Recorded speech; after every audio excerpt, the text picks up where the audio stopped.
은혜 받으신 하나님 말씀은 요한계시록 6장 4절 말씀입니다.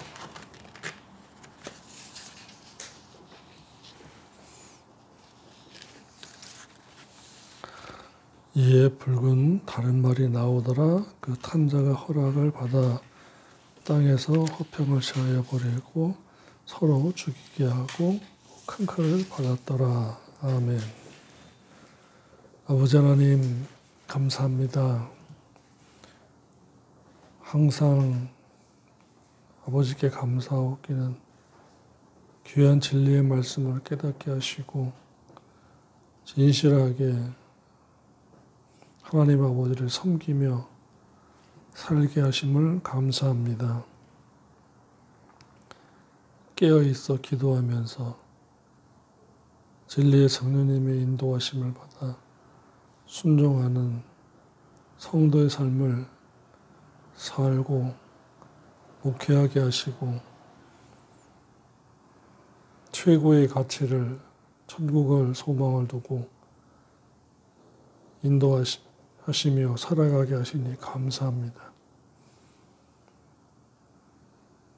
모든 영광 아버지 하나님께서 홀로 받으시고 높임 받으시기를 원합니다. 예수님의 이름으로 기도드립니다. 아멘. 붉은 말을 탄 자는 주님께로부터 서로 죽이게 하는 전쟁을 일으킬 큰 칼을 받았습니다.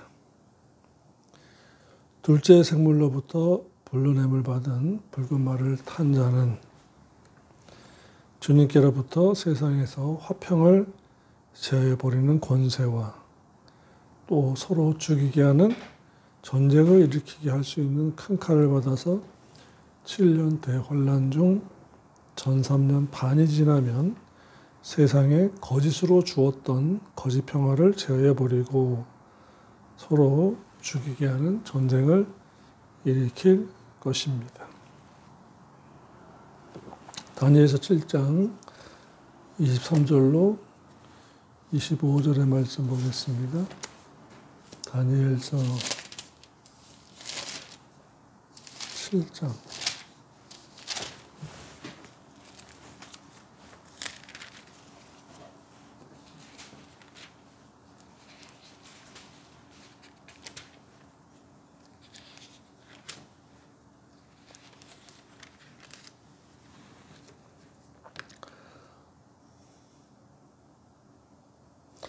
모신자가 이처럼 이르되 넷째 짐승은 곧 땅의 넷째 나라인데 이는 모든 나라보다 달라서 천하를 삼키고 밟아 부서뜨릴 것이며 그 열뿔은 이 나라에서 일어날 열왕이요 그 후에 또 하나가 일어나리니 그는 먼저 있던 자들과 다르고 또 새 왕을 복종시킬 것이며 그가 장차 말로 지극히 높으신 자를 대적하며 또 지극히 높으신 자의 성도를 괴롭게 할 것이며 또 그가 또 해와 때와 법을 변개코자 할 것이며 성도는 그의 손에 붙임받아 한 때와 두 때와 반 때를 지내리라. 아멘. 그러니까 전 3년 반은 유대인과 계약을 맺어서 성전을 구약식으로 짓고 그래도 보편적으로 견딜만하게 합니다. 다니엘서 7장을 보면은 짐승이라고 그랬어요. 그리고 권세를 받았고 성도들을 괴롭게 할 것이다 했습니다. 권세를 받아서 하는 거예요. 그러니까 그 말은 뭐냐 하면 영원하지 않다 그 말인 것입니다. 세상도 영원하지 않고 정치 권력도 온 세상에 다스리는 단일 정부의 왕이라고 통치자라고 할지라도 그것은 때가 있다라는 거죠. 중요한 것은 하나님의 섭리와 때, 하나님의 섭리와 시간을 우리는 말씀을 통해서 상고하고 깨닫고 느끼고 거기에 맞춰서 살아가야 하는 것입니다. 그것이 인도함을 받는 삶이요 순종하는 삶인 것입니다. 그러니까 지금은 뭐 해야 될 때입니까? 신부단장할 때고 말씀에 진리의 말씀에 순종해야 할 때예요. 내 계산기를 내려놓아야 할 때이며 낮은 자존감에 파도가 바람에 흔들리지 않아야 하는 지정의가 있어야 되고 가장 중요한 자존심을 붙잡지 말아야 돼요. 내려놔야 돼요.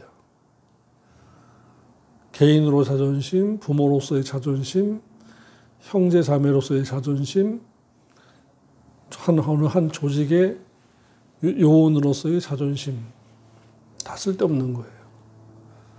하나님 아버지가 낮추시게 하면 낮아질 수밖에 없어요. 하나님 아버지께서 고난을 허락하시면 고난을 당해야 돼요. 사망의 음침한 골짜기로 넣으시면 지나가야 돼요. 중요한 것은 그 때에 그때 주님의 인도하심과 허락하심과 섭리 가운데 진리의 말씀을 붙잡고 맡기는 수밖에 없습니다. 내려놓는 수밖에 없습니다. 의지하는 수밖에 없어요. 그래서 사무엘 선지자의 모친이 사무엘상 2장에서 그렇게 기도한 것입니다. 여호와는 2장 6절이죠. 죽이기도 하시고 살리기도 하시며 음부에 내리기도 하시고 올리기도 하시는도다. 여호와는 가난하게도 하시고 부하게도 하시며 낮추기도 하시고 높이기도 하시는도다. 가난한 자를 진토에서 일으키시며 빈핍한 자를 거름덤 위에서 드사 귀족들과 함께 앉게 하시며 영광의 위를 차지하게 하시는도다.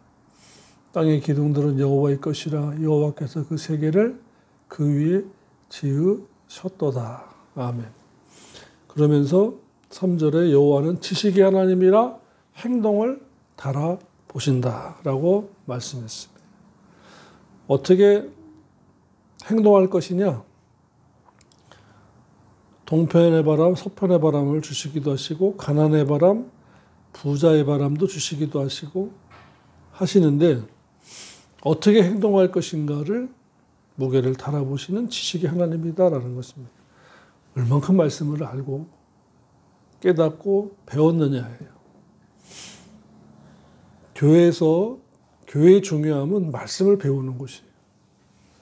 배우고 깨닫고 기도하는 것이에요. 그보다도 중요한 게 없습니다. 맨날 주시옵소서만 하지 마세요. 이미 많이 주었잖아요. 이미 많이 주셨는데도 그걸 다 처리하지 못하고 있으면서 뭘 자꾸 달라고 하시는지 모르겠어요. 그만 달라고 하시고 인도해 달라고 하시고 깨닫게 달라고 하시고 조명해 달라고 하세요. 순종하겠다고 하세요. 물질과 건강은 어느 한순간입니다. 물질과 건강을 주시는 것은 봉사하고 사랑하고 섬기게 하기 위해서 주신 거예요. 그것을 가지고 배우셔야 돼요. 성경 공부에 참석하시고 성경 공부에 오신 분들을 식사 대접도 하고 물질로 섬기기도 하고 몸으로 섬기기도 하고 그래야 되는 거예요. 중요한 것은 그거를 다스릴 줄 아는 사람이 돼야지 그것에 종이 돼서는 안 된다라는 것입니다.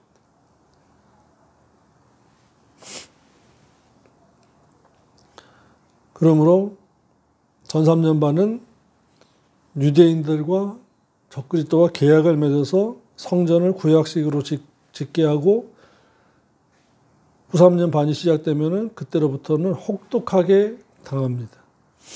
전 3년 반을 왜 줬느냐? 곧 나오겠습니다만은 신앙 성장을 할 수 있는 시간을 준 거예요. 그래서 신앙이 자라는 시간을 통해서 견디라고 후 3년 반을 견디라고 신앙 성장 기간을 3년 반을 준 것입니다. 광야. 이 광야라는 단어는 광야 교회예요. 사도행전 7장 38절에 광야 교회라고 했습니다. 유대인들이 마지막 구원의 숫자인 14만 4천을 구원하기 위해서 광야 교회를 주신 거예요. 그때 신앙이 성장한 사람은 순교까지 합니다. 그러니까 하나님은 무조건 당하게 하는 것이 아니라 신앙을, 믿음을 성장시켜서 감당하도록 하는데 오늘날에도 저와 여러분에게 감당할 만한 것만 주신다라는 것입니다. 신앙이 없으면 감당치 못할 것은 주지도 않아요. 믿음 성장, 인격 성장이 그러니까 중요한 거예요. 물질의 복도 우리가 신명기 8장에서 배웠습니다만 하나님의 아버지께서 재물 얻는 능력을 주셨다라고 말씀해 주셨어요. 맡길 만한, 담을 만한 그릇이 되니까 주시는 거예요. 담을 만한 그릇이 안 드러내도 달라고 하면 욕심이고 욕심 부려서 달라고 하면 마귀의 역사예요. 야고보 1장 15절에 욕심이 잉태하여 죄를 낳고 죄가 장성한 즉 사망에 이른다라고 했어요. 그래서 믿는 자가 자기 진단 해볼 때 내가 지금 욕심으로 하는 건지 욕심을 가지고 기도하는 건지 교회에서도 마찬가지입니다. 직분을 하나님이 감당하실 만하면은 장로, 권사, 남성교회장, 여성교회장, 남전도 회장, 여정도 회장을 주는 거예요. 그릇도 안 되는데 하려고 밥 먹이고 돈 주고 하다 보면은 나중에 꼭 말썽이 생기는 겁니다. 욕심은 잘라내야 되는 거예요. 돼지는 뭘 잘라줘야 잘 큰대요. 그렇듯이 욕심도 믿는 자에게서는 잘라내버려야 될 대상이지 그거 붙잡고 있을 대상이 아닙니다. 야고보 1장 15절 보시자고요. 성경에 다 있어요. 그렇기 때문에 말씀을 묵상하고 라고 했지 자기 욕심 따라서 기도하고 라고 하지 않았습니다. 야고보서 1장 15절이에요. 14절부터 볼까요? 오직 각 사람이 유혹을 받는 것은 자기 욕심에 따라 미혹됨이니 욕심이 잉태한 즉 죄를 낳고 죄가 장성한 즉 끝까지 간다면 사망에 낳느니라. 사망을 지옥이에요. 그러니까 욕심이 왜 들어왔다? 나를 천국까지 못하게 하려고 구원에 이르지 못하게 하려고 욕심이 들어오는구나. 그러니까 이걸 볼 줄 알아야 합니다. 영안이 무엇인가 하면 내가 갑자기 화가 나요. 네가 지금 왜 화가 치솟아오르지? 올라오는 화를 볼 줄 알아야 돼요. 내가 왜 욕심을 부리고 있지? 욕심의 눈으로 계산하고 욕심으로 내가 지금 왜 욕심을 부리고 있지? 욕심이 올라오고 욕심이 들어오는 게 보여야 돼요. 그래야 안 속아요.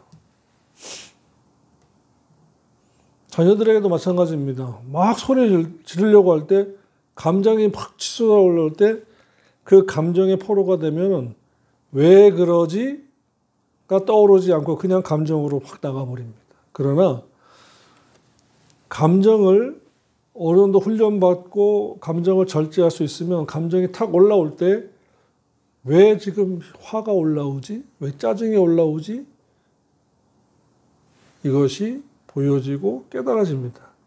이거 아닌데 잠깐 있어봐. 기다려봐. 기다려. 강아지 애완견이나 반려견 반려묘 훈련시킬 때 하는 것처럼 기다려 할 줄 알아야 돼요. 감정과 욕심에 대하여 기다려, 잠깐 기다려봐. 이것이 영역이에요. 예수 이름으로 더러운 귀신아 떠나가라. 그건 예수 그리스도의 이름의 능력이기 때문에 그런 거예요. 저와 여러분은 욕심이나 미혹, 상한 감정에 의한 혈기와 짜증과 분이 올라올 때 기다려. 예수 이름으로 기다려. 왜 그런 상황이 된 거지? 이걸 분석할 줄 알아야 참된 성도가 될 수 있고 자기 자신을 케어하고 컨트롤할 수 있는 성도가 되는 것입니다. 다 내 생각이고 내 감정이고 그렇게 하면 안 돼요. 마귀가 틈을 타잖아요. 에베소서 4장 26절이에요. 분을 내어도 죄를 짓지 말며 혈기, 짜증, 못마땅함 있어도 죄를 짓지 말며 해가 지도록 품지 말고 마귀로 틈을 타지 못하게 하라. 자, 마귀가 틈을 타지 못하게 하라의 전어 문맥에 뭐가 있어요? 혈기, 짜증, 못마땅함, 미움, 그 다음에 28절에 도적질, 더러운 말, 29절에 더러운 말, 30절에 성령 근심한 죄, 악독과 노행과 분냄과 회방하는 모든 악이, 음행 5장 3절에서 음행과 더러운 것과 탐욕, 4절에 누추함과 어리석은 말이나 희롱의 말, 음담패설, 이런 것들이 바로 마귀가 틈타게 하는 것이래요. 믿는 자에게, 생명체의 이름이 기록되고 하나님을 아버지라고 부르는 자녀된 자들에게, 원죄사함을 얻은 자들에게, 믿어지는 믿음을 선물로 받아 구원 얻은 신자들에게 마귀가 틈을 탄다라는 것입니다. 전후 문맥을 보니까 하지 마라 했는데 가운데 27절에 마귀로 틈을 타지 못하게 하라 말씀이 있어요. 이렇게 비집고 들어온대요. 이런 말을 하고 감정을 품게 한대요. 그래서 어떻게 하래요? 너희는 유혹을 욕심을 따라 썩어져가는 구습을 쫓는 옛사람을 벗어버리고, 옛사람은 욕심 덩어리라는 거예요. 욕심 덩어리. 버리라는 거예요. 그러기 위해서 어떻게 해라? 새 사람을 입어야 되는데 의와 진리와 거룩함으로 말씀이 훈련이 있어야 돼요. 경건의 훈련이 있어야 새 사람이 돼요. 그러려면 어떻게 해야 돼요? 20절에 있는 말씀같이 오직 너희는 그리스도를 이같이 배우지 아니하느라. 예수 기도를 배우래요. 믿어지는 예수 그리스도는 은혜 언약에 의해서 믿어지니까 주요한 거예요. 그런데 배우는 그리스도는 행위 언약에 의해서 말씀을 배워야 돼요.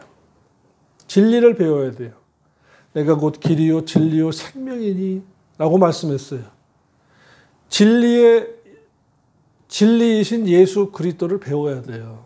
배우는 것은 행위 언약이에요. 그래서 배워서 욕심을 절제하고 배워서 감정을 컨트롤하고 새 사람이 될 수 있고 도둑질하지 않게 되고 더러운 말 하지 않게 되고 악독과 분냄과 노행과 떠드는 회봉하는 말과 음담패설을 하지 않게 되고 음담패설도 하지 말래요. 어리석은 말도 하지 말래요. 무엇을 해요? 진리 예수 그리스도 진리이신 예수 그리스도 말씀을 배워서 생각과 행동과 가치관을 바꿔서 성도로서 살게 되니까 마귀가 틈을 타지 못하는 거예요. 그러나 잡도로서 삶을 살면 마귀가 항상 틈 타는 겁니다. 잘 가다가도 뒤집어지고 엎어버리고 꼭 연말에 사무총회만 하면은 그냥 예배당에서 사무총회 하는데도 불구하고 장소가 예배당인데도 거기서 육두문자 쓰고요. 그래요. 왜 그래요? 진리의 말씀을 안 배워서 그러고 배웠어도 어떻게 말씀대로 살아 해서 그러고 자기 욕심과 자존심 부릴 건 다 버리고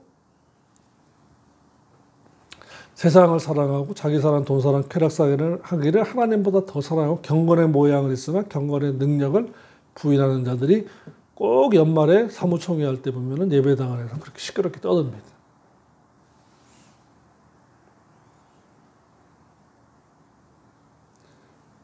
그럼 포인트가 20절이에요. 4장 20절에 그리스도를 이같이 배우지 아니했는지라.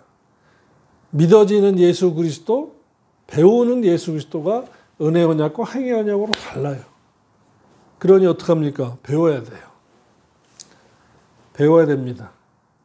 경건의 훈련을 받아야 됩니다. 그렇지 않으면 7년 대환란에 던져지게 돼 있고 남게 돼 있어요.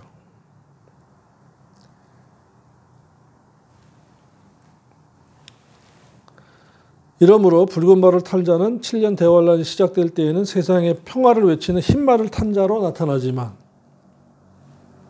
후 3년 반이 되면 붉은 말을 타고 서로 죽이게 하는 전쟁을 일으키는 적그리스도로 활동합니다.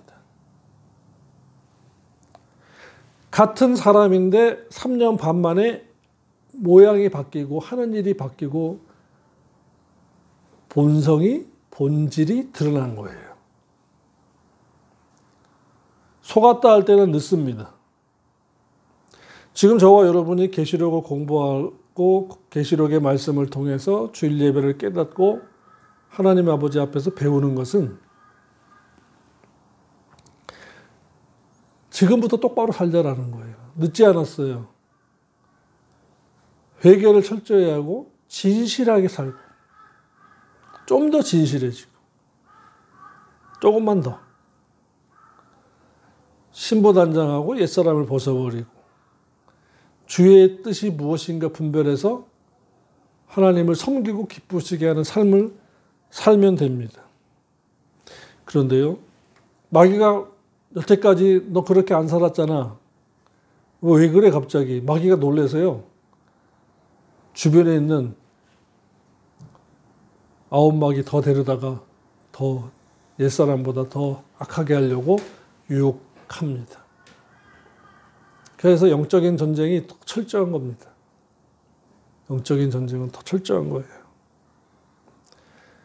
붉은 말을 탄 자가 벌이는 전쟁은 사람들의 마음속에서 아예 평화를 제하여 버리고 서로가 서로를 증오하며 미워하게 하여 죽여야 하기 때문에 싸우면서 이겨도 화평은 없으므로 끊임없이 불안과 공포에 시달리는 가장 악한 전쟁이라고 말할 수 있습니다. 이겨도 평화가 남지 않아요. 이기면 기뻐하고 서로 화평하고 즐거워야 되는데 그런 것이 다 빼앗겼다라는 것입니다. 왜 그럴까요? 영적으로도, 인격적으로도, 환경적으로도, 시간적으로도 그러한 것이 모두 다 제거되어 버린 때이기에 그렇습니다. 지금은 마지막 때에 평화가 있습니다. 그래도 사랑이 있습니다. 감사가 있습니다. 배려가 있어요. 서로 배려가 있어요. 자기 속에 있던 것을 주기도 합니다. 그때는 아무것도 없어요. 아예 죽여서 뺏어가려고 합니다. 이와 같이 승리자에도 화평이 없는 전쟁, 역사에서는 없었어요. 그러므로 이같이 승리자에게도 화평이 없고 빼앗긴 자도 화평이 없고 서로 증오하여 죽이는 살인전쟁, 극악의 살인전쟁이 어느 시대적인 전쟁에 맞춰 설명할 수 없는 것은 시대적인 전쟁에서도 없는 전쟁이 일어날 것임을 말씀하고 있기 때문입니다. 다니엘서를 통해서 70일회를 말씀드릴 거예요. 다니엘서 몇 장 안 되니까 좀 읽어보시고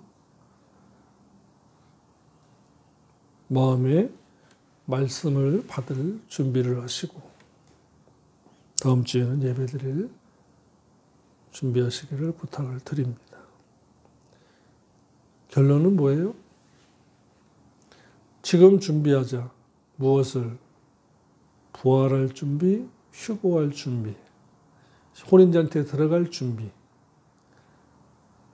7년 대환란에 남겨지면 이것은 사실 유대인을 위한 야곱의 환란입니다. 유대인들이 중점적으로 구원 얻을 때 마지막 한때라는 거예요.